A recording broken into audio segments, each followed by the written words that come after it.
Hello दोस्तों, आप सभी का स्वागत है आपके अपने यूट्यूब चैनल पर। आप मेरे साथ कर रहे हैं अपनी सीटेट की मैथ पेडागोजी की क्लास, जिसमें आपका एक कल वीडियो बना करके हमने डाल दिया, जिसमें महत्वपूर्ण थ्योरी से संबंधित क्लास करवाई गई थी। अगर आपने नहीं देखी तो ज़रूर देख लेना, वहाँ से आपको 2 से 3 क्वेश्चन मिल जाएंगे, ये तो बिल्कुल श्योर है। तो आज हम करने वाले हैं प्रैक्टिस क्लास मैथ पेडागोजी की। तो चलिए शुरू करते हैं अपनी क्लास। पहला क्वेश्चन है, गणित वह विज्ञान है जिसमें आवश्यक निष्कर्ष निकाले जाते हैं। यह कथन किसका है, आपको बताना है। गणित वह विज्ञान है जिसमें आवश्यक निष्कर्ष निकाले जाते हैं, किसने कहा था। क्वेश्चन नंबर 1 का सभी लोग आंसर करेंगे, और जितने लोग जुड़ चुके हो वीडियो को शेयर कर दीजिए, अपने सभी साथी भाइयों और बहनों को जोड़ लीजिए। सभी लोग एक साथ, सभी लोग एक बार सभी को जोड़ लेंगे वीडियो को शेयर करके। और जो लोग लगातार हमारे साथ बने हुए हैं वो लोग एक बार वीडियो को लाइक भी कर लीजिए। तो इसका हो जाएगा ऑप्शन नंबर बी। ये किसने कहा था, गणित वह विज्ञान है जिसमें आवश्यक निष्कर्ष निकाले जाते हैं। बेंजामिन पियर्स ने कहा था। किसने कहा था, बेंजामिन पियर्स ने कहा था गणित वह विज्ञान है जिसमें आवश्यक निष्कर्ष निकाले जाते हैं। तो साथियों, अगर आपने वीडियो शेयर कर दी है तो चलते हैं दूसरे क्वेश्चन की तरफ। देखते हैं दूसरा क्वेश्चन क्या है। दूसरा क्वेश्चन है, गणित सभ्यता और संस्कृत का दर्पण है, ये किसने कहा था, आपको बताना है। गणित सभ्यता और संस्कृत का दर्पण है, किसने कहा था, आपको बताना है। क्वेश्चन नंबर 2 का सभी लोग आंसर करेंगे एक बार। इस प्रकार से 2 क्वेश्चन आपको देखने को मिलेंगे एग्जाम में, जो हम आपको करवा रहे हैं अभी। 17 से 18 क्वेश्चन इस प्रकार से हैं। तो आप बताइए, गणित सभ्यता और संस्कृत का दर्पण है, ये किसने कहा था। तो ये कहा था किसने, होंगबेन ने कहा था। किसने कहा था, होंगबेन ने कहा था गणित क्या है, सभ्यता और संस्कृत का दर्पण है। अगला क्वेश्चन देखते हैं, किसने गणित को सभी विज्ञानों का सिंह द्वार और कुंजी बताया था, आपको बताना है। इनमें से किसने कहा था गणित को सभी विज्ञानों का सिंह द्वार और कुंजी। सभी लोग आंसर करेंगे एक बार इसका। गणित को किसने विज्ञानों का सिंह द्वार और कुंजी बताया था। क्वेश्चन नंबर 3 का सभी लोग आंसर करिए। इसका हो जाएगा ऑप्शन नंबर ए। किसने कहा था, रोजन बेकर ने कहा था गणित को सभी विज्ञानों का सिंह द्वार और कुंजी। रोजन बेकर हो जाएंगे, याद रखना इसको, इस कथन को याद रखना आप लोग। देखते हैं अगला क्वेश्चन। अगला क्वेश्चन है, विश्व में सर्वाधिक एक समान रूप से उपयोग में आने वाली भाषा कौन सी है, आपको बताना है। विश्व में सर्वाधिक एक समान रूप से उपयोग में आने वाली भाषा। यहाँ पे ये नहीं पूछा गया सबसे ज़्यादा बोले जाने वाली भाषा कौन सी है, वो तो सबको पता है कौन सी है, लेकिन सबसे ज़्यादा उपयोग में आने वाली भाषा कौन सी है, एक समान रूप से उपयोग में आने वाली भाषा कौन सी हो जाएगी, आपको ये बताना है। सबसे बोले जाने वाली भाषा का आंसर नहीं करना है, सबसे ज़्यादा उपयोग में आने वाली भाषा को आपको बताना है। तो इसमें हो जाएगा ऑप्शन नंबर डी। गणित की भाषा दुनिया में एक ही प्रकार की है, अगर कहीं प्लस का चिन्ह बनाए तो हमेशा उसका मतलब क्या होता है, प्लस ही रहेगा। चाहे आप अमेरिका में रहो, चाहे इंडिया में रहो, चाहे चाइना चले जाओ, जहाँ माइनस है वहाँ पर माइनस ही रहेगा। तो गणित की जो भाषा है वो समान रूप से पूरी दुनिया में सबसे या उपयोग की जाने वाली भाषा है। आगे देखते हैं, गणित ऐसा विषय है जो मानसिक शक्तियों को प्रशिक्षित करता है, किसने कहा था। गणित एक ऐसा विषय है जो मानसिक शक्तियों को प्रशिक्षित कर देता है या करता है, ये किसने कहा था, आपको बताना है। तो आप लोग ऑप्शन देखिए और एक बार बता दीजिए ये कथन किसका है। ये कथन किसका है साथियों, यह है प्लेटो का। किसका है, प्लेटो का कथन है, गणित ऐसा विषय है जो मानसिक शक्तियों को प्रशिक्षित करता है। आप लोग याद करते चलना साथ में, ये कथन 2 कथन आपको देखने को मिलेंगे आपके एग्जाम में। आप इस चीज़ को खूब अच्छी तरीके से सोच लीजिए, समझ लीजिए कि ये आपको 2 कथन देखने को मिलेंगे। आगे चलते हैं, गणित की भाषा का अंग है, आपको बताना है गणित की भाषा का अंग कौन सा है। सभी लोग आंसर करेंगे इसका। गणित की भाषा का अंग इनमें से कौन कौन सा है। तो इसका हो जाएगा ऑप्शन नंबर डी। उपयुक्त सभी क्या हैं, ये गणित की भाषा के अंग हैं। देखते हैं अगला क्वेश्चन। अगला क्वेश्चन है, गणित की प्रकृति एवं संरचना की विशेषता नहीं है, आपको बताना है। ये जो ऑप्शन दिए गए हैं नीचे, इनमें से ऐसा कौन सा गणित की प्रकृति एवं संरचना की विशेषता नहीं है। तो आप लोग इसका आंसर कर दीजिए एक बार। गणित की प्रकृति एवं संरचना की विशेषता नहीं है, क्या नहीं है, आपको ये बताना है। तो इसका हो जाएगा ऑप्शन नंबर बी। गणित की सभी शाखाओं का मूल आधार समुच्चय सिद्धांत भाषा है, तो ये इसकी विशेषता नहीं है। बाकी ए और सी डी, ये तीनों की तीनों गणित की विशेषता हो जाएंगी, ए सी और डी। लेकिन बी वाला नहीं होगा। देखते हैं अगला क्वेश्चन। अगला क्वेश्चन है, पाठ्य वस्तु की दृष्टि से गणित की प्रकृति है। आपको बताना है पाठ्य वस्तु की दृष्टि से गणित की प्रकृति कैसी है। ऑप्शन देखिए और आंसर कर दीजिए। पाठ्य वस्तु की दृष्टि से गणित की प्रकृति कैसी है। आज की क्लास काफ़ी इंपॉर्टेंट होने वाली है आपके लिए। जितनी भी क्लासें आपको करवाई जा रही हैं सारी की सारी मोस्ट इंपॉर्टेंट क्लासें करवाई जा रही हैं। अगर आपकी कोई क्लास छूट गई है, पीछे जाइए प्लेलिस्ट में और सभी की सभी क्लासों को एक बार देख लीजिए। तो इसका आंसर क्या हो जाएगा, पाठ्य वस्तु की दृष्टि से गणित की प्रकृति कैसी है। तो इसका हो जाएगा ऑप्शन नंबर डी। सभी प्रकार की है, सिद्धांत व सूत्र पर आधारित भी है, सार्वभौमिक भी है और स्पष्ट भी है, यानी प्रयोग सभी। ऑप्शन नंबर डी इसका बिल्कुल सही है। आगे देखते हैं, बालक की तर्क शक्ति का विकास सबसे अधिक किससे होता है। आपको बताना है बालक की जो तर्क शक्ति का विकास है वो सबसे अधिक किसके द्वारा होता है। विज्ञान के द्वारा, गणित के द्वारा, सामाजिक विज्ञान के द्वारा या फिर चित्रकला के द्वारा। बालक की तर्क शक्ति का विकास सबसे अधिक किसके द्वारा होता है। तो सभी लोग आंसर करेंगे एक बार इसका, किसके द्वारा होता है सभी को बताना है। बालक की तर्क शक्ति का सबसे ज़्यादा विकास गणित के द्वारा होता है। किसके द्वारा होता है, गणित के द्वारा सबसे ज़्यादा विकास होता है। आगे चलते हैं, देखते हैं अगला क्वेश्चन। निम्न में से गणित शिक्षण में सबसे महत्वपूर्ण स्थान प्राप्त है। इनमें से ऐसा कौन सा ऑप्शन है जिसको गणित शिक्षण में सबसे महत्वपूर्ण स्थान प्राप्त है। सभी लोग क्लास को शेयर कर दें साथियों और वीडियो को लाइक कर लीजिए। जो लोग नए जुड़ रहे हैं वो लोग चैनल को सब्सक्राइब कर लीजिए अपनी बेहतरीन तैयारी के लिए। आपको बता दें कि 3 तारीख से सीटेट सेकेंड पेपर की हिंदी और सामाजिक विज्ञान की क्लासें सुबह 9 और 10 बजे आपको क्रमशः मिला करेंगी 3 तारीख से लगातार, जब तक आपके एग्जाम चलेंगे जनवरी तक। तो बताइए इनमें से कौन सा हो जाएगा निम्न में से गणित शिक्षण में सबसे महत्वपूर्ण स्थान। गणित शिक्षण में हो जाएगा समूह अभ्यास का। जब आप बच्चों को समूह अभ्यास करवाते हो तो इससे ज़्यादा बेटर कुछ भी नहीं है। इतना याद रखना, समूह अभ्यास से अच्छा और सटीक पढ़ाई का तरीका और कुछ भी नहीं हो सकता है गणित में। आगे देखते हैं, गणित शिक्षण में चार्ट रेखा चित्र का प्रयोग बालक के किस कौशल को उत्प्रेरित करता है। तो आप लोग इसका आंसर करिए सभी लोग।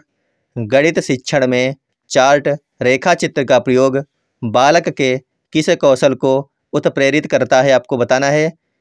ऑप्शन देखते हैं। पहला ऑप्शन है क्रियात्मक कौशल, दूसरा है भावात्मक कौशल, तीसरा है ज्ञानात्मक कौशल, चौथा ऑप्शन है विकल्प ए और बी दोनों। तो इसका सभी को बताना है क्या हो जाएगा,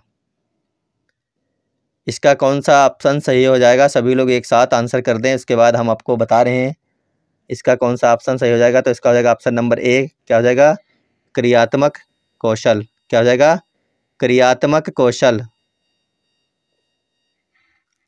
देखते हैं अगला क्वेश्चन। भारतीय गणित के इतिहास का शुभारंभ किस ग्रंथ से होता है। आपको बताना है भारतीय गणित जो है इसके इतिहास का शुभारंभ किस ग्रंथ से हुआ है। क्या वो अथर्ववेद है, सामवेद है, ऋग्वेद है या फिर यजुर्वेद है। तो काफ़ी आसान क्वेश्चन है। सभी को पता है कि गणित के जो अंक निकले थे वो कहाँ से निकले थे, ऋग्वेद से निकले थे, यानी ऑप्शन नंबर सी इसका बिल्कुल सही हो जाएगा। कहाँ से निकले थे, ऋग्वेद से निकले थे। देखते हैं अगला क्वेश्चन। अगला क्वेश्चन है, गणित विषय के शिक्षण का प्रमुख उद्देश्य है।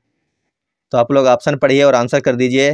पहला ऑप्शन दिया है गणित विषय को समझने में बालकों की मदद करना, गणित विषय को समझने में बालकों की मदद करना। दूसरा है जीवन के लिए उपयोगी योग्यताओं का विकास करना। तीसरा है गणित विषय के लिए छात्रों की क्षमता का विकास करना। चौथा है ज्यामितीय प्रमेय प्रतिपादित करने में दक्ष बनाना। तो बताइए गणित विषय के शिक्षण का प्रमुख उद्देश्य क्या होता है।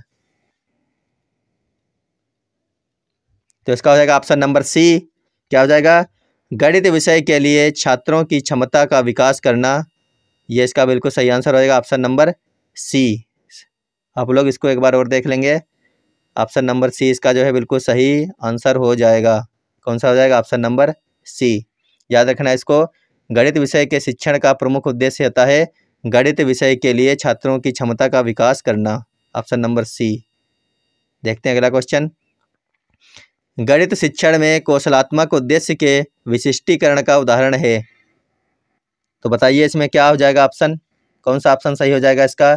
गणित शिक्षण में कौशलात्मक उद्देश्य के विशिष्टीकरण का उदाहरण है। सभी लोग आंसर कर देंगे एक बार। जो लोग नए जुड़ रहे हैं चैनल को सब्सक्राइब कर लें साथियों। आपके लिए काफ़ी मेहनत से क्लासें बनाई जा रही हैं, आप लोग इसका फ़ायदा उठा लीजिए। बहुत ही अच्छी क्लासें हैं, आपको क्वेश्चन देखने को मिलेंगे। आप जब एग्ज़ाम दे कर के आओगे तब आप बताना आपको कितने क्वेश्चन मिले हमारी इन क्लासों से, जो आपको हम लगातार करवाए जा रहे हैं। अच्छी अच्छी क्लासें करवाई जा रही हैं। कई लोगों का भी विश्वास नहीं, आते हैं चैनल पर और तुरंत भाग लेते हैं यहाँ से, लेकिन बाद को देखना आप। जो लोग लगातार जुड़े हैं वो लोग बताएंगे एक बार जब एग्ज़ाम देकर आएंगे आपको कितना फ़ायदा हुआ हमारी क्लासों से। तो इसका बताइए, गणित शिक्षण में कौशलात्मक उद्देश्य के विशिष्टीकरण का उदाहरण क्या हो जाएगा? तो इसका हो जाएगा ऑप्शन नंबर सी, गणितीय आकृतियाँ बनाना। क्या होता है? गणितीय आकृतियाँ बनाना। आगे देखते हैं, एक अध्यापक विद्यार्थियों को दो वस्तुओं में तुलना करना, अंतर करना सिखाता है। एक अध्यापक विद्यार्थियों को सिखा रहा है कि दो वस्तुओं में कैसे तुलना करनी है और कैसे दो वस्तुओं के बीच में अंतर करना है। अध्यापक विद्यार्थियों में किस शैक्षिक उद्देश्य को विकसित करना चाह रहा है, तो आपको बताना है जो अध्यापक विद्यार्थियों को ये सब चीज़ें बता रहा है, तुलना और अंतर, तो वो अध्यापक विद्यार्थियों में किस शैक्षिक उद्देश्य को विकसित करने की कोशिश कर रहा है। इसका आंसर करेंगे सभी लोग। तो बताइए इसका आंसर क्या हो जाएगा? ऑप्शन नंबर ए है अवबोध, दूसरा है ज्ञानात्मक, तीसरा है कौशलात्मक, चौथा है ज्ञानोपयोग। तो इसका हो जाएगा ऑप्शन नंबर ए, क्या हो जाएगा? अवबोध कौशल। देखते हैं, निम्न में से कौन सी विशेषता गणित की भाषा सीखने के लिए आवश्यक है? आपको बताना है इनमें से कौन सी विशेषता ऐसी है जो गणित की भाषा सीखने के लिए आवश्यक है। सभी लोग आंसर कर देंगे एक बार। कौन सी विशेषता गणित भाषा सीखने के लिए आवश्यक हो जाएगी? मूल भाषा का ज्ञान होना, ये तो बिल्कुल आवश्यक नहीं है। गणित के चिन्हों का और अंकन का ये जो है ये ज्ञान होना बड़ा ही ज़रूरी है कि कौन सा प्लस का है, कौन सा माइनस का है, कौन सा गुणा है, कौन सा भाग है। ये सब चीज़ें अगर आपको नहीं पता है तो गणित में आप क्या करोगे? कुछ भी नहीं कर पाओगे। इसीलिए ऑप्शन नंबर बी सही है इसका है। गणित के चिन्ह और अंकन का ज्ञान होना बड़ा ही ज़रूरी है गणित की भाषा सीखने के लिए। आगे देखते हैं, अपेक्षित व्यवहारगत परिवर्तन में निहित है। आपको बताना है अपेक्षित व्यवहारगत परिवर्तन में इनमें से क्या निहित है। ऑप्शन देखिए और आंसर कर दें सभी लोग। पहला है शैक्षिक उद्देश्य, दूसरा है प्राप्य उद्देश्य, तीसरा है सामान्य उद्देश्य, चौथा है उपयुक्त में से कोई भी नहीं। तो इसका हो जाएगा ऑप्शन नंबर बी, क्या हो जाएगा? प्राप्य उद्देश्य। ऑप्शन नंबर बी इसका बिल्कुल सही है, याद रखना आप लोग। आगे देखते हैं, निम्न में से व्यवहारिक अंकगणित नहीं है। आपको बताना है इनमें से कौन सी अंकगणित व्यवहारिक नहीं है। समय, काम, मजदूरी की गणना करना, या फिर खेत खलिहान के क्षेत्र का मापन करना, या फिर डाक टिकटों का लेखा जोखा रखना, या फिर ज्यामितीय प्रमेय हल करना। इसका तो प्रयोग होता ही होता है व्यवहारिक जीवन में, खेत खलिहान में भी प्रयोग किया जाता है माप में, डाक टिकटों का लेखा जोखा, लेकिन ये ज्यामितीय प्रमेय हल करना इसका बिल्कुल भी उद्देश्य नहीं होता अंकगणित का। ये इसका ऑप्शन सही हो जाएगा क्योंकि यहाँ पर नहीं पूछा गया है, अंकगणित का व्यवहारिक नहीं इनमें से। देखते हैं आगे, गणित के नियम का निष्कर्ष कैसे होता है? गणित के नियम का निष्कर्ष कैसे होते हैं आपको बताना है। वस्तुनिष्ठ होते हैं, सार्वभौमिक होते हैं, एक व दो दोनों होते हैं, या फिर इनमें से कोई नहीं होता है। तो सभी लोग आंसर करेंगे, गणित के नियम व निष्कर्ष कैसे होते हैं। जो भाई जो बहन हमारे साथ जुड़ रहे हैं नए, वो लोग चैनल को सब्सक्राइब कर लीजिए। आपके लिए बेहतरीन से बेहतरीन वीडियो बनाने की कोशिश कर रहे हैं हम लोग, अच्छे से अच्छे क्वेश्चन निकाल के ला रहे हैं आपके लिए। तो इसका बताइए क्या आ जाए, गणित के नियम व निष्कर्ष कैसे होते हैं। गणित के नियम और निष्कर्ष कैसे होते हैं? सार्वभौमिक और वस्तुनिष्ठ दोनों प्रकार के होते हैं, यानी ऑप्शन नंबर सी इसका बिल्कुल सही हो जाएगा। देखते हैं आगे का क्वेश्चन। आगे क्वेश्चन है, क्षेत्रमिति पढ़ाते समय शिक्षक आगे बढ़ने से पहले बोर्ड पर सभी सूत्र लिख देते हैं या लिख देता है। यह तरीका दर्शाता है कि वह डॉट डॉट का अनुपालन कर रहा है। तो आपको बताना है कि जब कोई टीचर क्षेत्रमिति पढ़ाता है क्लास में जाकर के, तो उसको पढ़ाने से पहले सभी सूत्र वो बोर्ड पे आपको लिखवा देता है। तो आपको बताना है कि उसका यह तरीका किस चीज़ का अनुपालन कर रहा है। सभी लोग आंसर कर देंगे इसका। तो इसका हो जाएगा ऑप्शन नंबर ए, क्या कर रहा है वो? निगमन उपागम का पालन कर रहा है। किसका कर रहा है? निगमन उपागम का पालन। अगर आपने ये हमारी वीडियो नहीं देखी है निगमन और ये प्रायोगिक आगमन, तो आप जाकर के देखिए, मैथ पेडागोजी वीडियो 1 जो पड़ी है, 1 नंबर से बनी हुई है, उसके ऊपर लिखा होगा मैथ पेडागोजी 1, पहली क्लास थी वो हमारी जो हमने कल ली थी, तो आप उसको ज़रूर देख लेना। ये सारे नियम उसी से संबंधित है जो आपको क्लास हमने कल करवाई थी, उसी से संबंधित क्वेश्चन है। और इस प्रकार के क्वेश्चन बन भी चुके हैं एग्जाम में और आगे भी बनते ही रहेंगे, इतना याद रखना आप लोग। दूसरा है, कक्षा में एक छात्र बोलने में असहज महसूस करता है, शिक्षक द्वारा बालकों को अभिव्यक्ति के अभ्यास के लिए इस प्रकार प्रोत्साहित करना चाहिए। आपको बताना है शिक्षक द्वारा बालकों के अभिव्यक्ति के अभ्यास के लिए किस प्रकार प्रोत्साहित करना चाहिए। तो देखते हैं ऑप्शन और आंसर कर दीजिए। इसका बताइए कौन सा ऑप्शन सही हो जाएगा। आप लोग एक बार पढ़ लीजिए और बताइए। तो इसका हो जाएगा ऑप्शन नंबर बी। क्या हो जाएगा? ऐसे खेलों का आयोजन करना जिसमें बालक बोलना पसंद करे। ये इसका बिल्कुल सही ऑप्शन हो जाएगा, ऑप्शन नंबर बी। देखते हैं अगला क्वेश्चन। प्रोजेक्ट वह उद्देश्यपूर्ण क्रिया है जिसे लगन के साथ सामाजिक वातावरण में किया जाता है। बताइए ये परिभाषा किसने दी थी? ये दी थी हेनरी किलपैट्रिक ने ये परिभाषा दी थी कि प्रोजेक्ट वह उद्देश्यपूर्ण क्रिया है जिसे लगन के साथ सामाजिक वातावरण में किया जाता है। आगे देखते हैं अगला क्वेश्चन है, गणित शिक्षण हेतु निम्नलिखित में से कौन सबसे उपयुक्त विधि है? गणित शिक्षण के लिए निम्नलिखित में से सबसे उपयुक्त विधि कौन सी है? भूमि निर्वहन विधि, व्याख्यान विधि, पाठ्य पुस्तक विधि या फिर आगमन निगमन विधि। तो बताइए गणित शिक्षण हेतु निम्नलिखित में से कौन सबसे उपयुक्त विधि है? अगर आपने हमारी ये क्लास नहीं देखी है विधि से संबंधित तो कृपया जरूर देखिए। कल हमने ये क्लास बनाई थी आपके लिए, यहाँ से 1 से 2 क्वेश्चन आपको जरूर देखने को मिलने हैं, इसीलिए वो क्लास बनाई थी कल वाली सबसे पहले हमने, उसके बाद में ही आपको क्वेश्चन करवाने हमने आज से शुरू किए हैं। तो आप लोग ये चीज़ ना सोचना कि उस क्लास को ना देखें बाकी हम आगे करते रहें तो हो जाएगा, क्योंकि जब तक आप डिटेल में कुछ नहीं पढ़ते जब तक आपके दिमाग में सही से जमता नहीं, इतना याद रखना आप लोग। तो इसका बताइए क्या हो जाएगा? इसका हो जाएगा ऑप्शन नंबर डी, आगमन निगमन विधि। क्या हो जाएगा? आगमन और निगमन विधि, ऑप्शन नंबर डी इसका बिल्कुल सही है। देखते हैं आगे। कक्ष में गणितीय संक्रियाएं हल करते समय एक बालक समझ नहीं पाता कि गुणा करना है अथवा भाग। क्या इसमें पूछ रहा है कि कक्ष में गणितीय संक्रियाएं हल करते समय एक बालक समझ नहीं पाता कि गुणा करना है अथवा भाग करना है, बालक की समस्या है। तो आप लोग बताइए ये बालक की किस प्रकार की समस्या है? वो गणितीय सवाल लगाते हुए ये नहीं समझ पा रहा है कि इसमें क्या करना है, गुणा करना है कि भाग करना है। तो बालक की ये समस्या किस प्रकार की है आपको ये बताना है। सभी लोग आंसर कर देंगे एक बार। कोई बालक कक्षा में बैठ के गणित के सवालों को हल कर रहा है लेकिन उसको यही नहीं समझ में आ रहा है कि इसमें हमें करना क्या है, गुणा करना है, भाग करना है, जोड़ करना, घटाना करना है। तो यह बालक की किस प्रकार की समस्या हो जाएगी? इसका हो जाएगा ऑप्शन नंबर डी।